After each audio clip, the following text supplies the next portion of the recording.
କାହିଁକି ଶ୍ରୀକୃଷ୍ଣଙ୍କୁ ଲଗାଯାଏ ମାଟି ଭୋଗ? ସାଧାରଣତଃ ଶ୍ରୀକୃଷ୍ଣଙ୍କୁ ଲହୁଣୀ ମିଶ୍ରି ଏବଂ ମିଠା ଭୋଗ ଲଗାଯାଏ, କିନ୍ତୁ ମଥୁରାରେ ଏକ ଏହିପରି ମନ୍ଦିର ଅଛି ଯେଉଁଠି ଶ୍ରୀକୃଷ୍ଣଙ୍କୁ ମାଟି ପେଡ଼ା ଭୋଗ ଲଗାଯାଏ।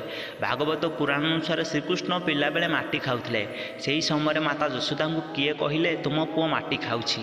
ଏହା ଶୁଣି ଯଶୋଦା ମାତା ଶ୍ରୀକୃଷ୍ଣଙ୍କ ପାଖରେ ପହଞ୍ଚି ଶ୍ରୀକୃଷ୍ଣଙ୍କୁ ପଚାରିଲେ, ଲାଲା ତୁ ମାଟି ଖାଉଛୁ?